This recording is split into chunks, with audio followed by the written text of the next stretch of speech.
quick disclaimer. I want to reiterate that the clips y'all are finna see are from like a couple of months ago. There's 3 parts to this video, and it's from 3 times that I covered ReZero videos packed into one long video. The videos that these are from are old videos from a now dead channel, but these videos perform the best on that channel, so I wanted to kind of re-drop them here and see how they do. These are like my raw thoughts on ReZero. And I was way worse at editing back then, or I wouldn't say I was worse at editing. The editing's there, but I was kind of doing videos with like no script. So I was definitely all over the place, but I feel like that kinda is the whole point of this video, titled How I Fell in Love with ReZero, because you can kinda just hear me like fanboy about it since I have no script. But still, I hope you enjoy, and if you enjoy this video, then maybe I'll make another video talking about the new season that just dropped. I haven't watched it yet, so I probably need to go get to doing that. So yeah, enjoy. Bro, I've been watching ReZero and it's actually been amazing. I'm not even like more than like what 7 or 8 episodes in, and I want to talk about it. Like, I feel like I'm not about to wait till I'm done with a whole season to talk about anime. To be honest, the first episode is like 50 minutes. I was about to talk about just the first episode because I was shook. But first, where do I start this video? So, Isekai. I hate Isekai. I really do.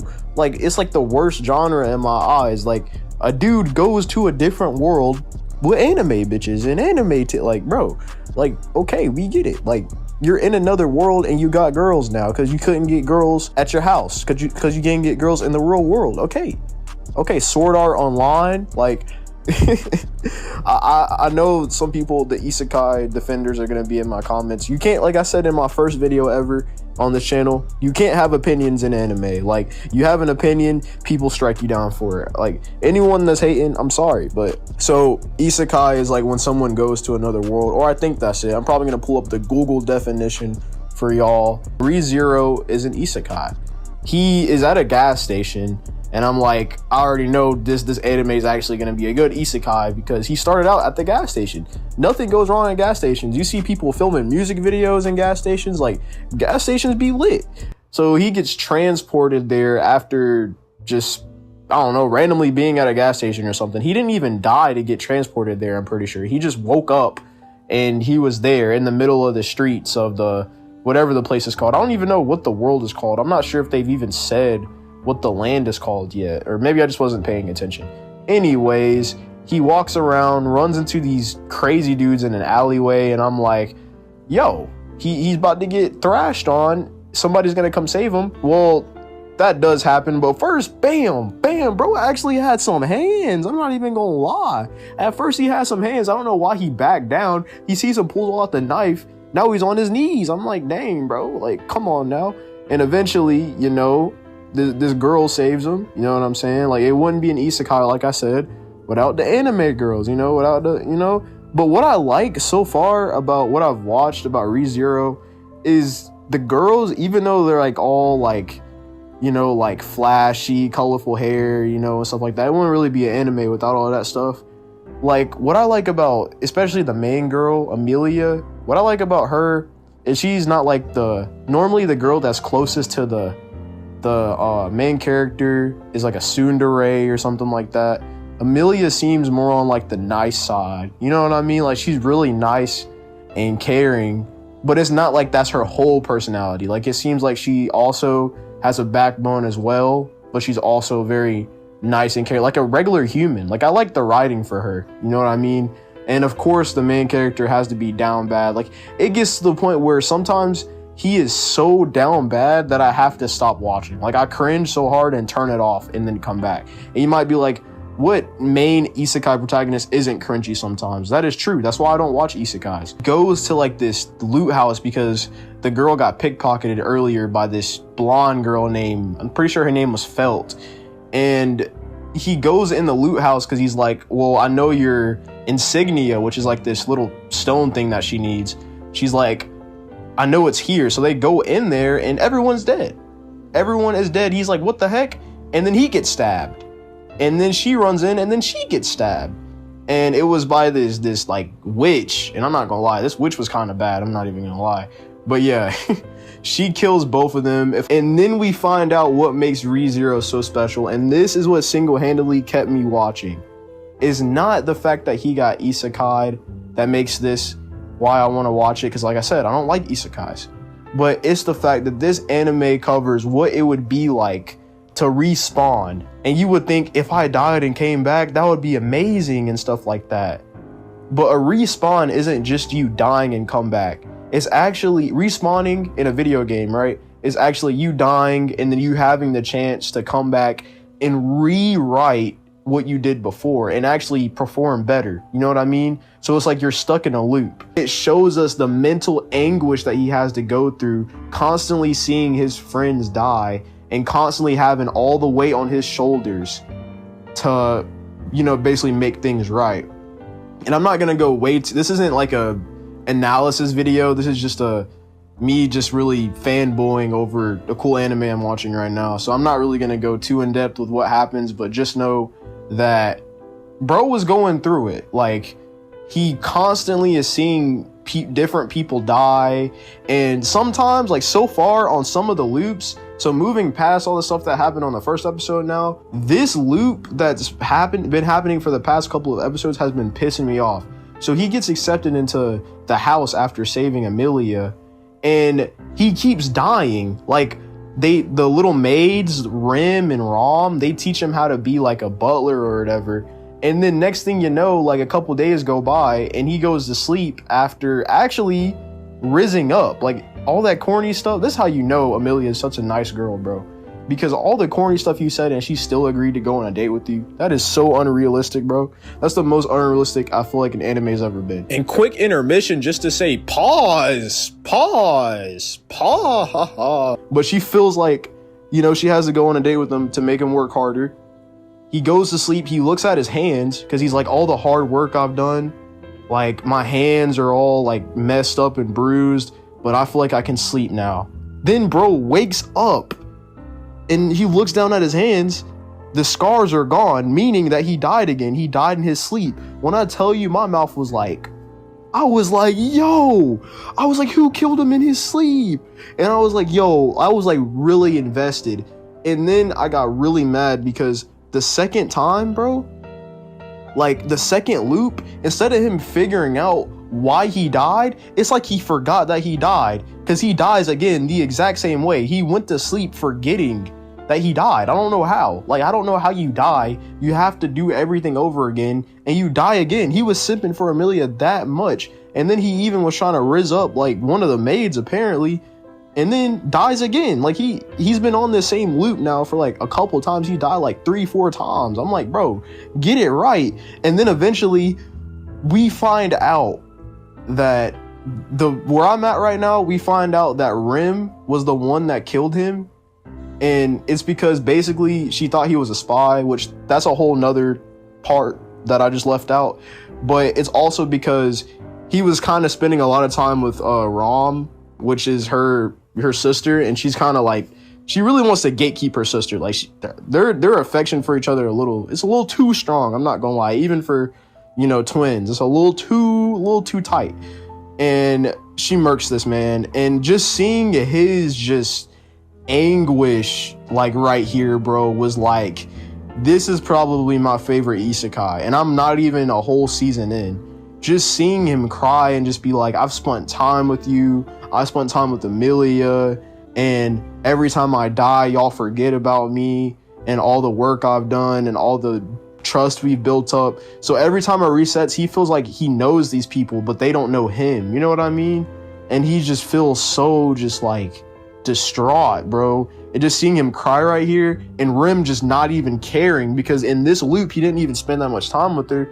And then just him getting his whole neck severed, bro. And then this got me right here. This is how I knew I had to make this video. When he woke up next to the maids after being killed by Rim, he just goes in a straight frenzy, and then they run out, and then Amelia comes in, and then in his head, right, he's like, I don't have to go through this alone. I have Amelia here with me. You know what I mean? I'm just gonna tell her that I can respawn. I don't have to bear this weight alone. And I felt that. I was like, I don't know why he didn't just tell people he could respawn from the jump. Like, I get it. It could kind of probably cause problems, but I was like, he's finally about to tell her and they can work together. You know what I mean? It's gonna add another layer of depth to the story. He goes out to tell her, and all time freezes. And I don't know what happened after that, because last night, as soon as time froze, I already had tears. Mind you, I already had tears in my eyes after we found out Rim killed him. Rim was the murderer all along. And that shook me up, seeing how just seeing how in pain he was, bro. And then whenever he reaches out to tell Amelia, I can respond or I can come back from death, whatever he was gonna say, we see him freeze like he's in a simulation. Because he would always make corny jokes like I'm in a video game and stuff like that. But it really is like a video game, like the way time froze when he tried to say that. And instantly, bro, I swear on my life, bro, instantly I take my AirPods out, I turn off my phone, I put it on the charger, and I go to sleep. Because I was so mad, bro. I was already teary-eyed. Like, forget Thornfinn, forget Guts. This man has known suffering, and this is only the beginning of it, because I know it gets worse. Y'all don't gotta spoil it for me. I know it gets worse. Like, y'all always be like, wait till he gets to this episode. Like, bro, shut up, bro. I get it. But I'm just saying, bro, like, that right there is sad, but it also captivated me. Like, you know, man, I had to talk to y'all about that, bro. That was sad, bro. But I'm about to, you know, whip this up for y'all and get back to some ReZero, bro. That anime fire, bro. Tell me what animes y'all been watching down below, and I will get back with y'all. Don't forget to like the video. We hit 200 subs, bro. I appreciate every single one of y'all, and I'll see y'all in the next video. Peace. ReZero, bro. Okay, so I want to talk about where I'm at. I'm still not done with season 2 right now. I'm not even gonna lie. Y'all can get mad. Y'all might be like, oh, we expected you to keep up. We expected you to be caught up by now. Like, look, bro, I'm midway through season 2. If y'all remember my first video on ReZero, I wasn't done with it. I wasn't even done with, like, the first, like, 10 episodes. I was on, like, episode 8 or something. But now I'm way further, and I want to tell y'all, like, it's heat. Like, I thought it was heat before. I thought Subaru went through some struggling. I didn't even really know the extent of his struggle. I've literally seen this man go through so many mental breakdowns that everything that I said in that first video validates itself like 10 times over, maybe more than that, 100 times over. I've seen this man get eaten by rabbits. I'm probably rolling some clips right now. Bro got eaten by rabbits. Bro's watched his, well, I was gonna say his girl, but really his side chick die multiple times trying to save him, as well as his main chick die multiple times, as well as getting decapitated by someone that he thought was his friend, or really Amelia's, like, apparently dad. Also, yeah, do not watch this if you want spoilers. Like, that is your fault, buddy. But anyways, someone that is apparently her dad. I don't know that much about it yet, if Puck's actually her dad or not, but her spirit killed him. He's basically been getting killed by any and everything, and we watched this man literally go into a breakdown to the point where the only person that could help him was Rim, bro. Was Rim. This is why Rim is best girl. Rim, like, was talking to him like, don't give up, like, and then she was even like, she doesn't know that he can die, but she was like, look, I don't know, there's something that you can't tell me, but I'm here for you. I am here for you. Like, and she kept saying that to the point where he got his life together. Bro woke up, and then he was like, okay, let's go kill the white whale. Let's, like, bro, why isn't that your girl, bro? Forget Amelia. Like, Amelia's cool, but bro, I hate this first girl trope, bro. It's so annoying. I'm tired of it, bro. Like, ooh, it makes me mad. You know what I'm talking about? Like that trope in, like, romance animes and stuff like that, where it's like the first girl that the main character meets is always who he ends up with. Or if it's not like that, like, say it's like a battle anime or something, like Naruto or something, it's never who the dude likes. Because, for example, Naruto, which I'm actually glad he ended up with Hinata. I'm just using this as an example because I can't really, like, think of anything else. But Naruto wanted Sakura, and he didn't get her. But Hinata wanted him, and they ended up together. Like, and there's a lot of animes where this dynamic is the same. It's either the first girl that they meet that's who they end up with, or is whoever wants the dude. It's never who the dude wants. It pisses me off because Rim is clearly the best option. I'm just saying, y'all can hate, I don't care, I do not care. Anyways, bro, it is getting so good. A few highlights I want to talk about is the white whale fight. Everyone banded together to fight the white whale. It was amazing. There was a lot of like death and just crazy stuff like this. I can't really remember his name off the top of my head, but the butler guy, bro, he was boxing. Like, he had a wife, if I can remember, that was a sword master that got killed by the white whale. And apparently the white whale is one of 3 monsters that were made by the Witch of Gluttony, I'm pretty sure. And she made them basically saying something like, everyone's gotta eat. That was her, everybody's gotta eat. Everybody's gotta eat, really. The 3 monsters, or the 3 great, you know what I mean, the 3 basically big bads of the whole show. White whale, which Subaru took down. The rabbits, which, poor Subaru, bro. And apparently the black serpent, and I haven't seen the black serpent yet, but I don't know why Subaru didn't ask questions about that, because that's definitely gonna come into play way later, I'm pretty sure. I can already see y'all typing in the comments now, the black serpent's crazy, oh my god. I really messed with this green girl. She helped Subaru whenever Subaru was like arguing with Amelia and they had their little falling out. And that little art, like, that helped a lot for Subaru's character development. Like, cause he was really ready to give up. He was ready to run away. And like I said, bro, it took Rim to really shake him back and for him to realize, look, I can do this, bro. I'm the only one that can save my friends. I've seen my friends die countless times, and I am the only one that can really make it right. Like, I have to do this. I have to stop bitching and do it. You got all this like princess royal selection going on and stuff like that. Got my girl Felt in a dress now? Like, what? Brain is not working. I can't remember no names right now. I can just remember like what they did, but I remember this purple guy right here, and him and Subaru had like their little fight in the Coliseum, I think it was.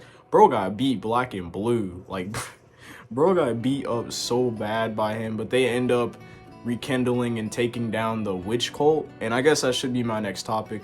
So apparently Subaru is someone named Pride from the witch cult, and I don't know if they're just yapping or what, or if he's actually like a part of the witch's cult or Pride. But I mean, it would kind of make sense because the Witch of Envy, which is the witch that gave Subaru his powers, we found out, seems to take a liking to him, bro. Like, she was over here hugging on him and stuff. I was like, what? In fact, that's actually the last episode I watched, whenever the witch was like hugging on him saying I love you and stuff. Like, bro, get off of him, bro. What are you doing? The point I left off, it just keeps getting better, bro. Like, it just keeps getting better. It, like, literally, like, I haven't watched something in so long that makes me uncomfortable, though, and I low-key love it. Like, it feels, it's weird to say it like that. Like, I might be like, what are you talking about? But it's like, normally I self-insert myself into a character's shoes. Whenever I'm reading something, playing a video game, it doesn't matter what it is, I always act like I'm that character. But it's like Subaru's been through so much anguish and pain to the point where when I watch it now, I can't say that's me, bro. I'm like, this is Subaru's pain, if you know what I mean. This is what he has gone through. And it's like, there's not many stories that can make me feel like that, to where I can just detach from it because it makes me that uncomfortable. But at the same time, even though it makes me uncomfortable, I'm still saying it's really good, like seeing his character development, but also seeing that in all the stuff he's going through, he's still human. Doesn't matter how many crazy fights he's been in, how many crazy beasts he runs from, or him actually helping and killing the white whale. It doesn't matter. Amongst all these crazy people that live in the world of, what was it called? Leonia or something? Lagona? I don't know. Y'all know what I'm trying to say. But amidst all of that, he's just a human. And not only that, he's just one man that's trying to basically fight the world, to be honest, because he can't explain what's going on, and he can't explain to people how he knows what's going on. He just has to face it, and he has to use what he learned from previous loops to help him in the current loop. And that just gets me addicted, because I'm just like, well, that just happened. I'm like, well, and you would think the solution would be clear. It's like, well, obviously you need to do, if plan A didn't work right here, then plan B will definitely work. Then he goes to do plan B, and then that doesn't work because something from plan A came back into play, but in a different way. And then it's like some characters don't act the same. Like one character I want to talk to y'all about is Garfield. I'm in an area right now where they had went through the barrier or whatever to this land, and this land is only for like half-bloods. It's like basically the start of season 2, because season 1 ends with them finally beating the witch cultist Bill Gloose or something. I'm forgetting so many names. I know exactly like what I'm talking about and what these people look like. I just forgot all the names, bro. I'm sorry, y'all. After feuding with Amelia, he finally saves her and stuff like that. And pretty much he's saying he's trying to smash. I ain't even gonna lie, she was smiling. Basically told him not right now, one day, but not right now. And he's like, bet, whenever. Season 2 starts with me being actually pissed. We found out that Rim is bedridden and no one remembers her because she was like, had her soul eaten or something crazy by some weird looking thing. Nobody remembers her, not even her own sister Rom. And I'm just like, bro, come on, bro. Like, they're always doing Rim dirty. Like, there's so many loops where she's died or sacrificed herself, and even now in the one where she's alive, no one remembers her. She can't catch a break, bro. She cannot catch a break, bro. And literally, I think that's also one of the only characters in the show where I'm literally ready to just launch my phone across the room, like, because Rim, like, is so, like, kind, and especially to our main character, Subaru, bro. But it's just, like, she's always getting put on a back burner, bro, for, like, Amelia or, like, just something that just happens. And she throws herself at the danger and then always gets folded, bro. Like, she does her best. Like, in the White Whale, she was boxing the White Whale, too. But, bro, like, I don't know. She just don't deserve half the stuff that happens to her, bro. The crazy part is, I think I said in part 1 that I actually liked Rom more than I did Rim. But the show kind of forces you to like Rim after all the stuff that happens. Probably my favorite girl in anime, I'm not even gonna lie. I don't even care for many of them. Back to what I was saying. So after all that's going on, finally they come up to the camp, which is like a half-blood camp full of like elf people and like all types of different race people. And those are the only people that can go through the barrier. They're trying to get someone to pass through this trial. Amelia is a candidate for it. I forgot exactly why she could pass the trial or whatever, but she has the capability. Apparently, if they do this passage or this trial, it'll lift the barrier and all the half-blood people will be free. Later in season 2, we meet a very important character. I thought I could remember her name at least, bro. Almost the Witch of Greed, though. I do know her title. She basically gives Subaru the right to pass the trials or whatever, to also qualify for them. And I haven't gotten to the portion where he actually has gone through them. He's went through the first one. And man, when he went through the first trial and actually we learned the truth about his parents and how he left home and stuff like that, how he was basically being lazy, but his parents, like, they knew, you know, something was up with him and they didn't really give him a hard time. Like, and he says that in his memories a lot. He's like, I wanted them to give me a hard time. I wanted them to actually rebuke me for what I was doing, but they never really did. And then they were like, man, I understand and stuff like that. He was just apologizing. Like, that was sad, bro. But the moral of it was just kind of like them being like, look, we're your mom and your dad, bro. We know you better than anybody. We know these struggles, man. We know your struggles and what you're going through. Don't think we're not paying attention to you. Like, even a message so simple, like, hit me right here. Like, you know what I mean? Like, that put me in my feels, man. But I know I'm, like, all over the place. But now we can get to the moment I was talking about, like, a couple minutes ago that I kind of forgot about. I was bringing up Garfield, which is a character that is related to this maid right here.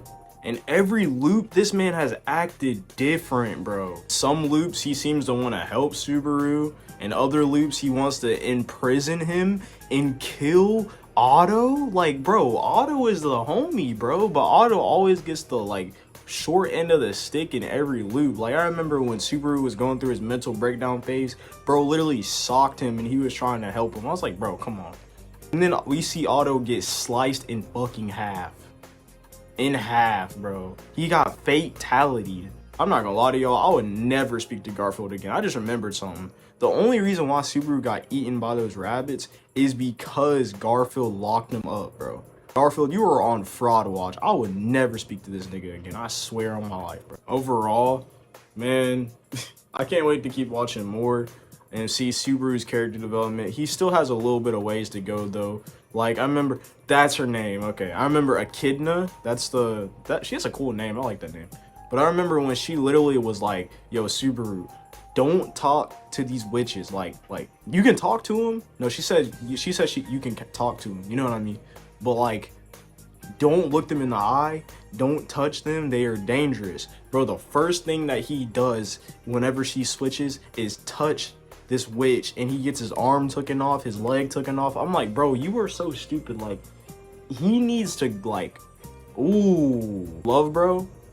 But sometimes y'all cannot lie. He is an idiot. And what I like about season 2 is, shoot, he's not simping no more. Yeah, he might say some corny stuff here and there, but he ain't like all like on it. You know what I mean? I remember like, bro, in my last video, y'all were trying to defend this man. Or like writing paragraphs like, it's just a part of his personality. Like, that's the point. Simping is a part of his personality. That's not supposed to be a good thing. I know all anime characters be simping at one point in the story. That's not even my problem. My problem was just like whenever he would just randomly like see all them people die and stuff like that, and then in the next loop he'd be walking up to Amelia like, yeah, I like your cute eyes and your cute nose. I was like, bro, what? Now like he's really traumatized now because he don't even be doing none of that no more. He like, I ain't got time to joke. Like, he jokes sometimes, but it's like way more genuine. You know what I mean?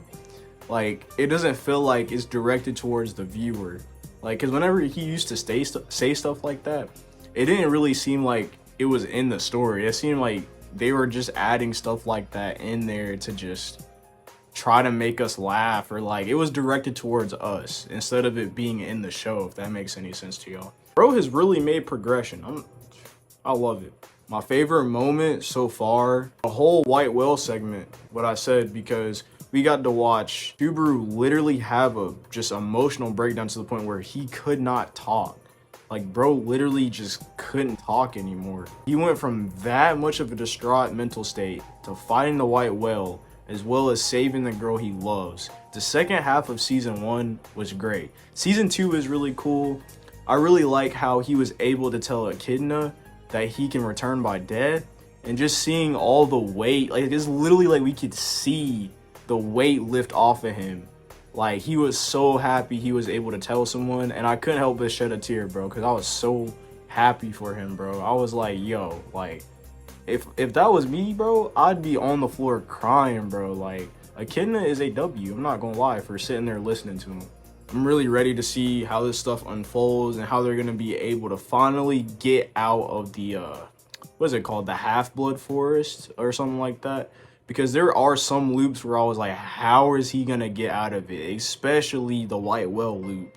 I was like, yo, because bro went through so much shit trying to get out of the witch cultist and all of that. Like, that was horrible. Like, the end of season 1, bro, I was like, how is he gonna, like, we seen bro get, y'all remember when he got chained up to that wall? Like, I'm just sitting here talking to y'all, remembering even more stuff that he went through. Like, bro, heck nah. Hey, I'm gonna catch up. It's a little all over the place, but y'all get the gist. I'm very satisfied with our boy Subaru, bro. ReZero is fire, man. And I'm gonna catch up, give y'all an update, and then we wait for season 3. Hit the like button, and I will come back with some more. Thanks for tuning in. Peace. Yo, what's good, Mangami? We are back with another video, and I want to talk about some ReZero, bro. I just finished season 2 literally like 5 minutes ago, and I'm speechless. Like y'all know that little empty feeling y'all feel when y'all are finally done with a show? That's how I feel right now. And don't mind my appearance, I just got out the shower, bro. So this video won't be like 20 something minutes, and I have to suffer editing, and y'all won't get this video out in like a week. I actually did take y'all's advice and get some notes. That way I can stay on task and talk about the points that I want to talk about that were most interesting to me in ReZero Season 2. First, we're going to be talking about Otto, bro. Otto is a character. Like, this man, bro, can talk to animals and insects and stuff and he was kind of shunned by his own society because of that. Like, he was kind of just like in the house, sheltered and stuff like that, and eventually ultimately had to end up leaving his village. He also ends up playing an even bigger role, bruh, helping Subaru complete his mission, being really the first person that Subaru is able to like open up to, I felt like, because Subaru is always trying to do stuff on his own, like, but he finally was like, Subaru, you're going to tell me like what's going on with you, bro. Like, you look troubled. Like, you're troubled. You're not telling me everything. Like, you can go act tough in front of the, he literally said this out his mouth. He was like, you can go act tough in front of the girls, but I'm your bro. You're not about to be doing this to the homies. You gonna tell me what's going on. Socked him in his face and sent him about his way. Of course, Subaru couldn't open up by himself since he can't do anything by himself. This is whenever we were talking about the witches, and you know, y'all remember like how Echidna was trying to get him to sign this crazy contract when in reality, like Subaru says, she doesn't really understand human emotion like that. Ultimately just really cares about her goals. She didn't really care about how she did Beatrice. Like, she's sitting here for 400 years trying to figure out of her perfect person when in reality there was no perfect person all along. And I feel like she kind of knew that, but she just wanted to see, you know, that she had to pick someone, and no one, like, the one never came, and she was just really just being delusional. But it's all Echidna's fault, bro. But anyways, back on task, the witches gathering, all the witches gathered. We got to meet the Witch of Envy, the one that gives Subaru these powers, and we kind of get to see them talk for a little bit and see their relationship kind of develop, which was kind of strange to me as well. She's still a character I want to know more about and how she got her powers and stuff like that. But it was pretty cool to see her and Subaru interact and him actually ultimately take her hand. Once these witches talk some sense into my mans, like I said, you know, he finally opens up to Otto and really just figures out, I can't do this by myself anymore. Like, it's impossible to escape this loop without helping, like, without people helping me, like, because literally nothing he was doing was working. Like, Subaru was really going through it in the sanctuary loop. Like, there was a bunch of stuff going on, but when everything comes together, it really came together. It was better than Naruto at Talk No Jutsu, bro. Not only was he able to turn over this evil ass nigga Roswald, bro, like, oh my, like, you mean to tell me he was the one behind the rabbits, bro? And he was the one behind the assassination at the mansion? Oh my goodness, bro. Like, he needed to be stopped. And then at the end, they just forgave him. Like Amelia over here talking about some, I can forgive you if you just say sorry. Like, what do you mean? He literally is single-handedly responsible for basically killing every person in almost every loop with the sanctuary. Like, what's going on? Subaru literally seen this too, and he was like, you know what? It's gonna be a little rough, but I forgive him. Like, what do you mean? Garfield grew on me a lot. We find out that he's really an 8th grader and he's like actually a little ass kid. We find out that his mother actually didn't abandon him. She was just going off to see their father, you know, and then unfortunately she died in a rock slide and he faced his past. Subaru also used a lot of Talk No Jutsu to help him calm down, and they had their little fight or whatever. And it was actually really fire. Like, Subaru was on timing in that fight. Bro actually was like he hit him. Like, he actually punched him and it did damage. I was like, what? He pulled a little Goku moment where Subaru literally got hit like this by Garfield and he hit the little turn. I was like, okay, Subaru. So then we really had like the homie team. And what I mean by the homie team is Subaru, Otto, and Garfield. Like, those three, they were really like that. They pulled up on the mansion and stopped it. The Garfield versus Elsa fight was insane. They're laying on the ground. They just start biting each other. I'm like, what? And then Garfield just slams that hippo on her. That right there was probably my favorite fight and just highlight of season 2. Like, I'm a battle anime watcher at heart, you know what I mean? Like, so I can't help it. Like, there's a lot of good emotional moments, but when there's a good fight moment, best believe, bro. Like, when I seen that, I was like, oh my goodness. Like, for emotional factor, I was avoiding this because this is probably the topic that I'm gonna spend the longest amount of time on this video on. But it's Amelia in her past, bro. So she finally goes in the sanctuary after being straight up rizzed by Subaru. Like, he was not on no simp stuff, like I said in the last video in season 2. Like, all season 2, he's only been on Chad timing. Not only has he risen up multiple anime waifus type crap. I don't even like using that word, but that's really what they are. He kissed her, bro, and I was like, okay. Like, most like protagonists in anime don't be doing that till the very end of their series. But, you know, they kissed, and which was very funny because later on in the season, she thinks that because she kissed him that she's gonna have a kid. Like, I was like, what? Like Subaru said, that's Puck's fault. Going into her past, we find out her mom and dad are dead, of course, because it's anime. She was raised by her aunt named Lady Fortuna, and she was in a village of half-elves, I'm pretty sure, or just different people that were just like, how do I explain this? Half-blooded people. I don't know if they were all elves. We found out that Beetlejuice is actually like, was a homie of her aunt's, which was pretty cool, before he turned like this. Eventually, the witches cult pulled up, and y'all know what happened after that. And it was very sad, bro, because Amelia was really happy with her aunt and stuff like that until that happened. My thing is, that girl, what's her name? Her name's Pandora. They need to put her in a top battle anime like 5 Deadly Sins or something like that. That is one thing I found out about ReZero after watching the rest of this season, is that, bruh, it don't matter what a character's power level is. They will run up on you and box. Like, even if it seems like no odds of winning will happen, they are going to try it, bro. Like how Rom ran up on Roswald. You know you're not going to beat Roswald. I mean, she ended up getting what she wanted in the end, but still got folded. She was looking like bad. I'm surprised she didn't die. Like, I think she had a little bit of plot armor there. But back to Pandora. She has the ability, if I'm not mistaken, to literally rewrite what has happened. If you kill her, she can just come back like it never happened. The dude Greed had disobeyed her orders, and then whenever he disobeyed her orders by like lashing out, she literally erased him and sent him back home. Like, literally just undid everything he did, like every effect. We seen Beetlejuice get his arm cut off by him, and then when she undid everything that he did, his arm came back. I was like, what? And she can even pick what she wants to undo, because I can't remember the exact thing that happened, but she was like, well, I'm not gonna undo that specific thing that he did. I was like, so she can literally undo her death, undo other people, but pick and choose what she wants to undo. She is OP. Like, I don't know how they're gonna deal with her later. Like, I really don't. I thought Elsa was already bad enough, but we seen Garfield was able to take out her. But Pandora, I have no clue, bro.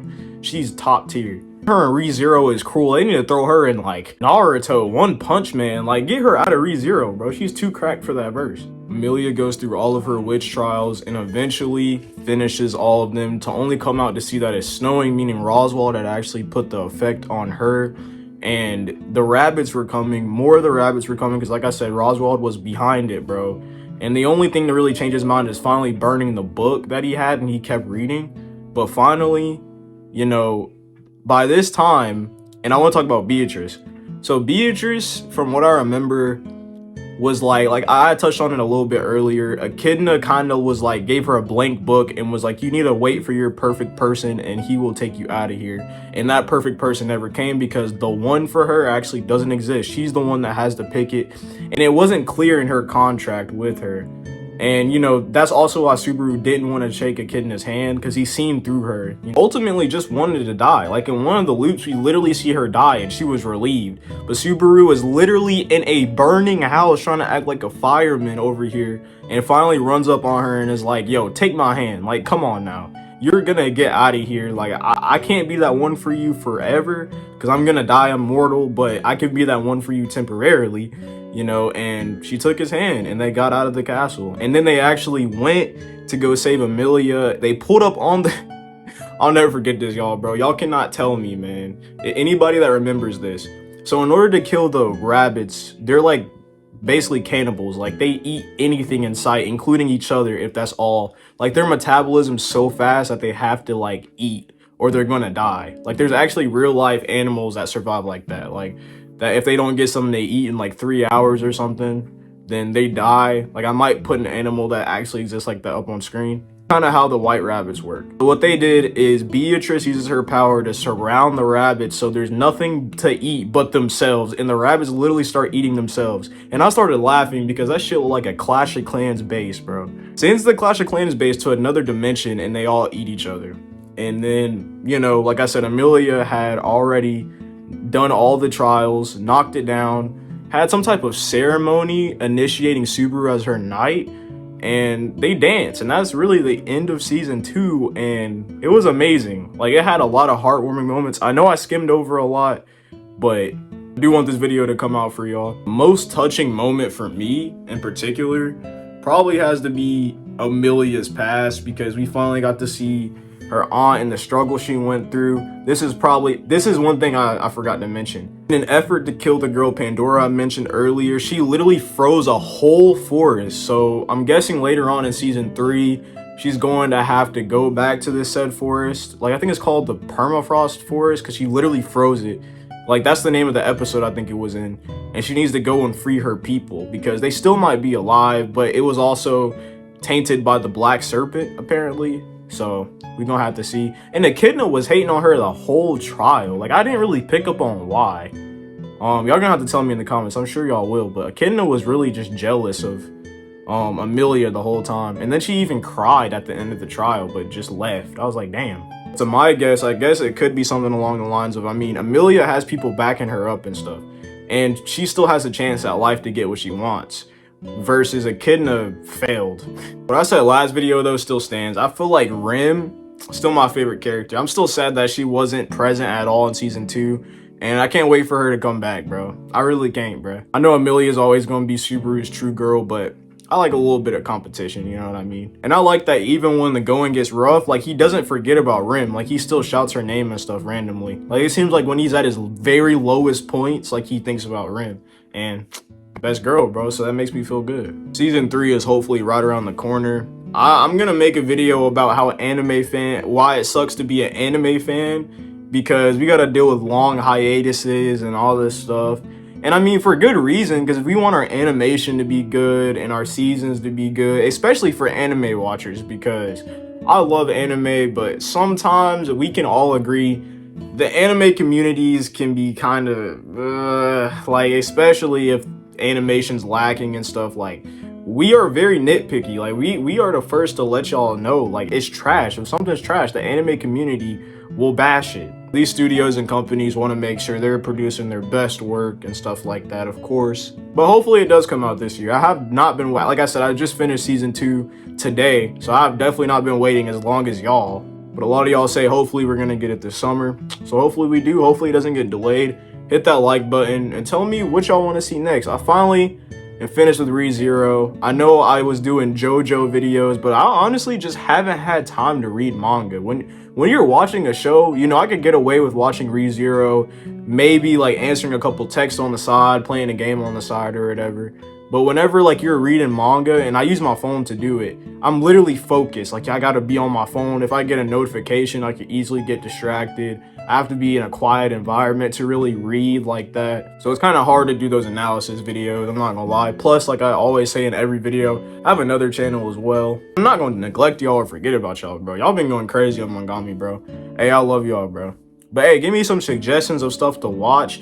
I kind of want to watch, shoot, an anime that ain't got nothing to do with magical powers. Like, people were telling me to watch Fruit Basket. I might watch that, because I used to watch a lot of romance and slice of life animes like a long time ago when I was like really little, but I forgot a lot of those. I'm either gonna start rewatching them or watching new ones I haven't heard of and then reporting back here. But if y'all are excited for that, bro, hit the like button. Love y'all, and Mangami, we out for today, bro. Stay tuned though, we got more on the way. Peace.